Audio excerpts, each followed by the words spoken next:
Við eigum sennilega öll okkar örlagadag. Sá dagur rann upp hinn 3. október 2013 í lífi Ólafs Sigfúsar Benediktssonar, 35 ára íþróttakennara á Blönduósi. Þetta eftirminnilegasti dagurinn sem hann man ekkert eftir. En hann alltaf með svipuðu sniði og við byrjum á því að fara út að hlaupa, norræna skólahlaupið. Allir nemendur skólans og allt starfsfólk. Hittumst við skólan og hittum upp og svo leggjum við af stað og förum hring í bænum. Og við erum búin að fara svona sjálfsagt 1,5 kílómetr þegar að ég bara hný niður. Var engin aðdragandi? Ég var ekki búin að finna fyrir neinu. Ég hleyp alltaf með krökkunum og stoppa á svona 2-3 stöðum og svona að hvetja þau áfram og segja hann til, en var ekki búin að finna fyrir neinu dagana áður eða neitt. Og ég man alltaf ekki hvernig með leið þarna á þessum tíma en svo bara allt í einu eins og fótunum hefði verið kippt undan mér. Og þú bara hrynur niður þarna? Já. Og hvar það nákvæmlega sem það gerist? Það bara á götunni hinum yfir á. Við erum að leiðinni tilbaka og erum koma úr gamla bænum. Svo komin áleiðis að blokkinni. Það sem þetta gerist. Og það til raun og verið þú sem að tekur fyrst eftir því að eitthvað óeðlilegt? Nei, krakkarnir koma að honum fyrst, sko. Hann er nýbúinn að gefa fram á mér í hlaupinu. Og svo sé ég rosalega mikið einbeita mér að hlaupinu, ég var í tímatöku. Svo lít ég upp og sé einhvern liggja þarna og ég held fyrst bara að þetta væru krakkarnir eitthvað að fíflast og svo fer ég nú svona að gjóa í honum aðeins betur og sé þá að þetta sé Óli. Og þá tek ég bara sprettinn að honum. Og maður fann alltaf bara fyrst í það ferli bara að greina hvað hefur komið fyrir. Ég er sjúkraliði og fyrsta sem ég datt í hann hefði kannski fengið flog, en svo bara þegar maður fer að kíkja betur á þá er bara lítil sem engin meðvitund og þá er bara næsta í gang. Þetta gerist rosalega maður gerir þetta svolítið ósjálfrátt. Bara þetta, já. Hvað gerðirðu?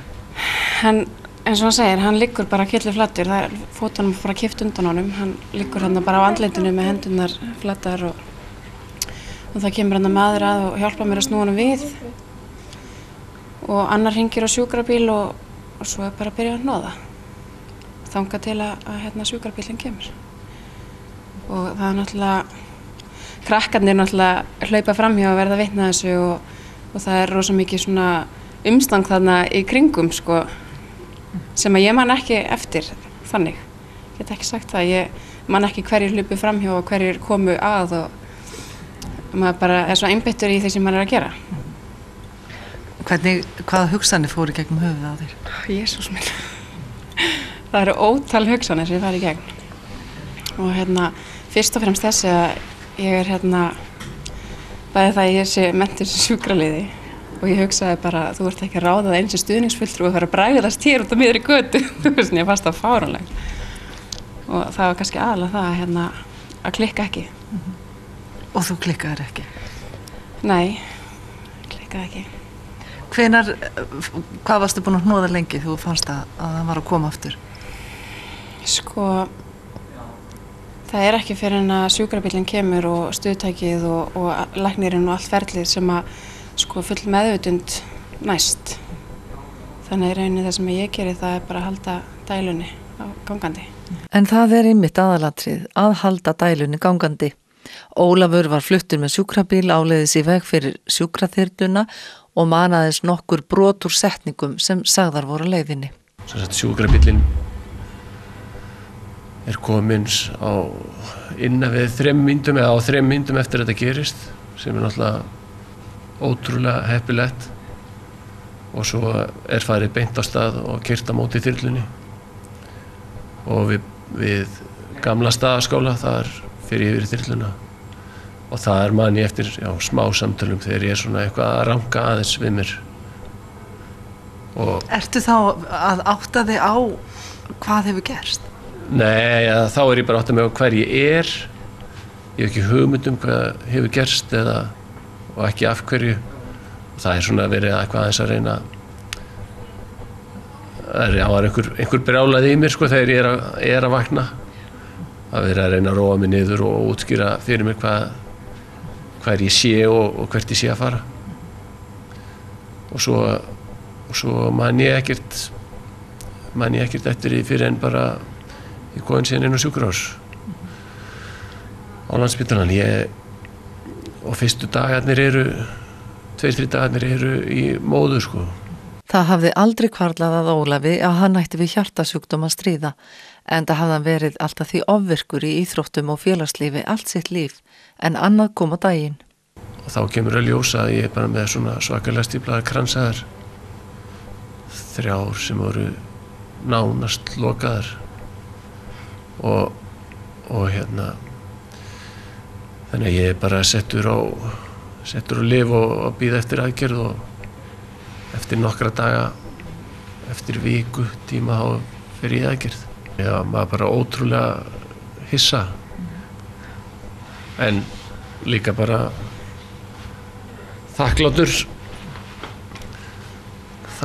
að ekki skyldi hafa farið verr. Það stóð tæft. Já, það stóð sjálfsagt eins tæft og hægt var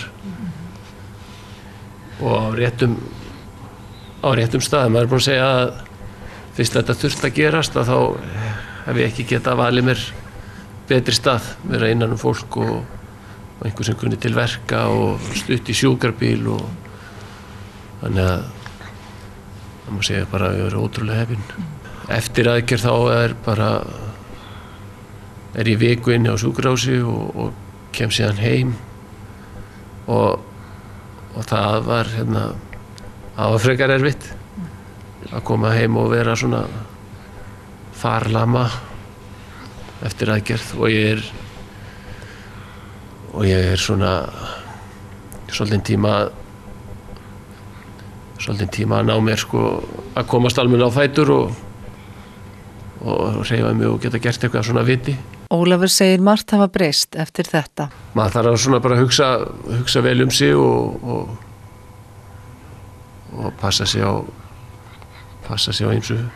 Maður getur ekki verið með kannski sömu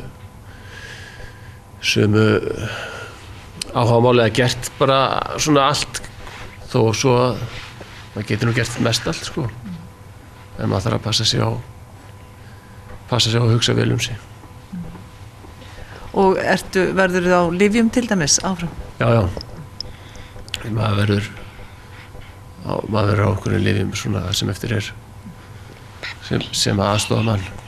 En lífið breyttist líka hjá Elínu Ósk. Hún var í kjölfarið kjörin maður ársins á Norðurlandi vestra. Maður náttúrulega bara eitt lekkur í stóri keðjur sem að virkaði fullkomlega þegar á reyndi. Og já, ég tek það alltaf fram. Það er Hefur eitthvað breyst eftir þetta í þínu lífi?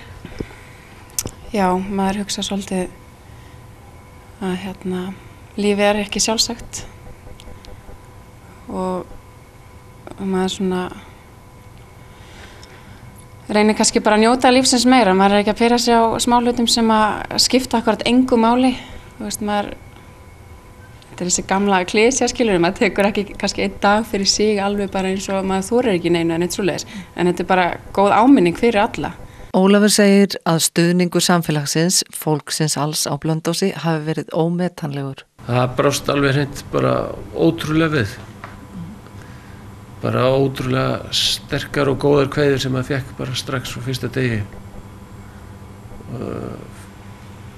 Mikla aðstoð frá fjölskyldunni og fólkinu út í bæ og krakkarnir í skólanum voru mjög duglega að senda mér kveðjur og þeir færðu mér kökur heim og þeir var komin heim og það var bara æðislega viðbrögð, mjög bara afar æðislegt bara alla staði. Nú hefur margt verið sagt um þetta heilbrigðiskerfi okkar, þú ert búin að fá að kynnast því mjög hratt.